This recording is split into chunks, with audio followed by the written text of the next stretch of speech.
Hai guys, selamat berjumpa kembali di channel novel populer viral yang keren ini. Sebelum mengikuti kelanjutan kisah Dev atau Camping yang semakin seru dan mendebarkan ini, mohon bantuan kalian untuk subscribe, like, komen dan share video-video yang ada di channel ini ya. Perlu diketahui bahwa novel Perintah Kaisar Naga ini adalah termasuk kategori novel ongoing. Jadi waktu update dan jumlah bab setiap hari menyesuaikan dengan update dari autornya.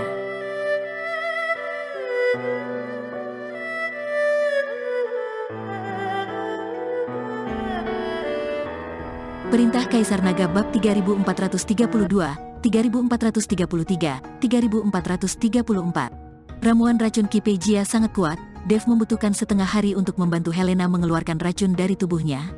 Untungnya, Baikian berjaga di luar, jadi Dev merasa lega.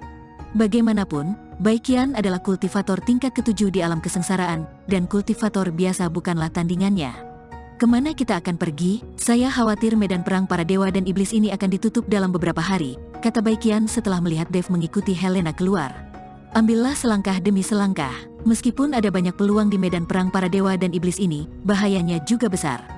Mari kita mengandalkan keberuntungan. Dev tidak lagi memiliki banyak harapan untuk berburu harta karun di medan perang para dewa dan iblis. Bagaimanapun, medan perang para dewa dan iblis mencakup wilayah yang sangat luas. Menemukan harta karun yang tertinggal di tempat seperti itu benar-benar seperti mencari jarum di tumpukan jerami. Terlebih lagi, Dev sekarang memiliki telur makhluk roh. Meskipun dia tidak tahu jenis makhluk roh apa yang ada di dalam telur makhluk roh, itu jelas bukan makhluk yang fana. Oke, ayo kita jalan saja. Baikian juga mengangguk. Kali ini memasuki medan perang para dewa dan iblis, Baikian bertemu Dev. Penggabungan dengan garis keturunan Dev meningkatkan banyak garis keturunannya. Baikian juga merasa itu sepadan. Mengenai apakah dia dapat menemukan harta karun itu tidak lagi penting. Dev sekarang adalah harta terbaik Baikian. Jika dia dapat terus menyatukan darahnya dengan Dev dan memiliki anak saat itu, darahnya akan menjadi semakin kuat di masa depan. Tapi ini hanya angan-angan Baikian. Lagi pula, setelah meninggalkan medan perang para dewa dan iblis, Dev tidak lagi membutuhkannya, maka dia tidak akan diikuti atau diancam. Baikian dapat melihat bahwa Dev tidak kekurangan wanita, jadi dia tidak akan menyia-nyiakan terlalu banyak emosi dan energi untuk penggoda seperti dia. Dev dan mereka bertiga berjalan tanpa tujuan. Saat ini, di puncak gunung yang hanya berjarak beberapa ratus mil dari mereka, semua orang di keluarga Ning sedang menjelajahi pegunungan. Leluhur, bagaimana kamu tahu bahwa ada harta karun di tempat ini? Ning Kaichen bertanya pada Zekening dengan bingung. Insting saja, kata Zekening tenang dengan ekspresi serius. Ning Kaichen tidak berani bertanya, jadi dia hanya bisa mengikuti dari belakang. Pada saat ini, retakan besar di bawah tanah tiba-tiba muncul di depan mereka. Retakan ini tampak seperti dipotong oleh pedang dari makhluk abadi.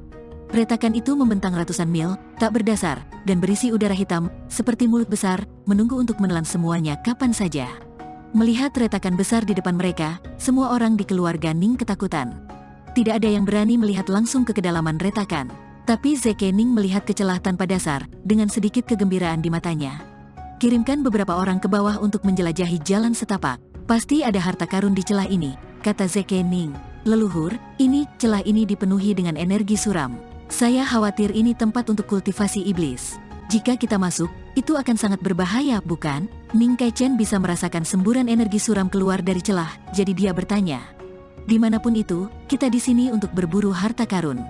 Ini adalah medan perang antara dewa dan iblis, jadi meskipun ini adalah tempat untuk kultivasi iblis, apakah kita akan mundur?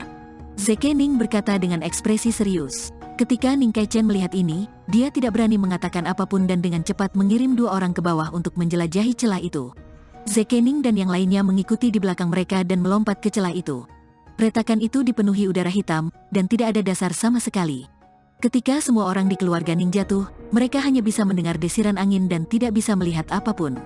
Di lingkungan ini, ketahanan seseorang paling diuji. Ning Kaichen terus memancarkan kesadaran spiritual dan terus berhubungan dengan 2 orang yang menjelajahi jalan di depan.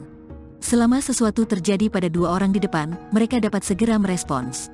Jepret, jepret. Tiba-tiba, 2 suara tajam muncul. Ning Kaichen tertegun sejenak, lalu dia mengerti suara apa itu, dan buru-buru berkata, semuanya, hati-hati kita telah mencapai dasar.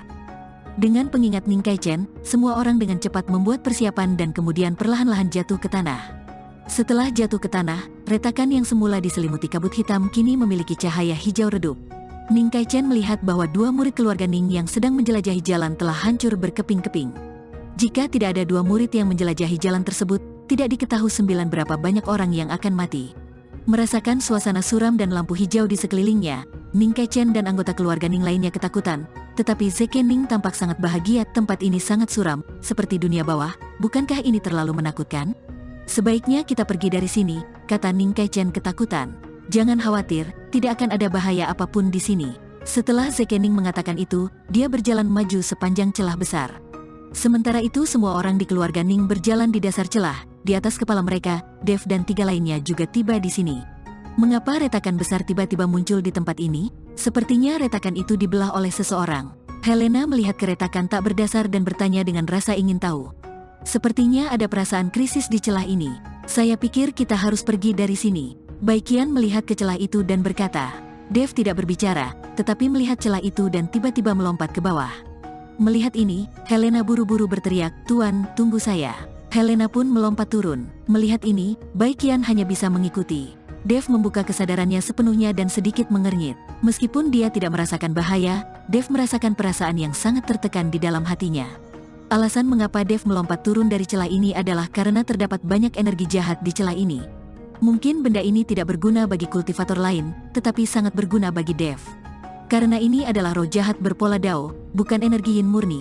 Harus diketahui apa yang digunakan Dev yang paling dibutuhkan busur Raja Dewa adalah kekuatan pola Dao.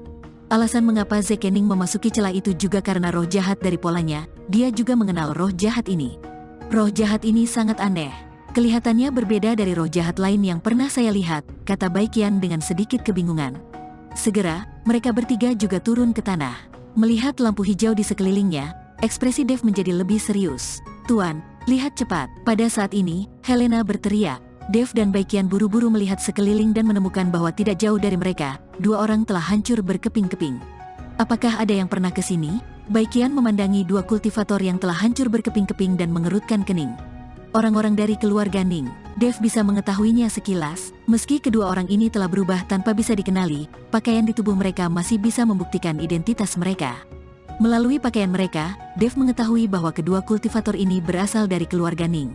"Apakah kamu kenal dia?" Baikian bertanya. Dev mengangguk, "Saya pikir kita mengenal satu sama lain. Jika semua orang di keluarga Ning dapat menemukan tempat ini dan memasuki celah ini, tampaknya pasti ada seseorang yang mengetahui apa yang terjadi." Dev turun mengikuti roh jahat pola Dao itu. Bagaimanapun juga, roh jahat pola Dao di sini sangat berguna bagi Dev. Jika itu adalah kultivator biasa, melihat celah tak berdasar dan aura jahat, dia pasti tidak akan masuk dengan gegabah. Sekarang semua orang dari keluarga Ning telah masuk dengan gegabah, mereka harus tahu bahwa pasti ada harta karun di celah ini. "Tuan, ayo kita kejar secepatnya. Jika ada harta karun, saya khawatir keluarga Ning Anda akan mendapatkannya." Helena melihat ini dan berkata dengan cepat. Dev mengangguk, lalu berjalan maju bersama Helena dan Baikian. Pada saat ini, Ning Kaichen memimpin 2 murid keluarga Ning untuk menjelajahi jalan, sementara Zeke Ning mengikuti di belakangnya bersama yang lain. Segera, Ning Kaichen melihat kilatan cahaya spiritual di depannya. Akhirnya, itu bukan lagi cahaya hijau dan redup. "Tuan, harta karun itu telah muncul." Seorang anggota keluarga Ning berteriak dengan penuh semangat. Ning Kaichen menoleh dan menemukan bahwa di atas batu besar, ada cahaya keemasan menyebar kemana-mana. Ada formasi yang mengelilingi batu besar tersebut, dan di atas batu tersebut terdapat sebuah teknik. Ada kabut tipis yang mengambang di atas batu itu, dan sepertinya itu tidak biasa pada pandangan pertama. "Cepat pergi dan beritahu leluhur bahwa harta karun telah ditemukan." Ning Kaichen juga memerintahkan dengan penuh semangat. Anggota keluarga Ning dengan gembira berlari untuk melaporkan berita tersebut, dan Zeke Ning segera berlari dengan tidak sabar. Melihat batu besar di depannya dan formasi teknis yang ditampilkan di atasnya, Zeke Ning sangat bersemangat. Zeke Ning ingin melangkah maju, menerobos formasi dan mendapatkan tekniknya, tetapi dihentikan oleh Ning Kaichen. "Leluhur, biarkan kami melakukan pekerjaan seperti ini. Kamu istirahat saja." Ning Kaichen melangkah maju dan menghentikan Zeke Ning dan berkata, dia takut sesuatu akan terjadi pada Zeke Ning, karena kesuksesan keluarga Ning di masa depan akan bergantung pada Zeke Ning. Ning Kaichen mengirim 2 muridnya untuk perlahan mendekati formasi sekitarnya. Kedua anggota keluarga Ning semuanya berhati-hati. Segera, 2 murid keluarga Ning tiba di depan formasi. Salah satu dari mereka perlahan mengulurkan tangannya. Tanpa diduga, telapak tangannya langsung menembus formasi. Kedua orang itu tertegun sejenak, lalu mereka semua masuk dan formasi itu tidak terpengaruh sama sekali. Tepat ketika mereka berdua sedang bersemangat untuk mendapatkan tekniknya, terlihat kilatan cahaya dari formasi tersebut, dan kemudian sebuah lubang hitam langsung muncul di dinding batu di belakang batu tersebut. Aum, terdengar raungan datang dari lubang hitam, dan aura yang keras menghempaskan kedua murid keluarga Ning dalam sekejap. Kemudian seekor binatang besar dengan mata seperti lentera perlahan keluar dari lubang hitam yang tiba-tiba muncul. Binatang ini terlihat memiliki kepala singa yang besar, tetapi tubuhnya memiliki pola. Liger, bukankah monster ini sudah punah? Ning Kaichen berkata dengan terkejut saat melihat Liger itu muncul.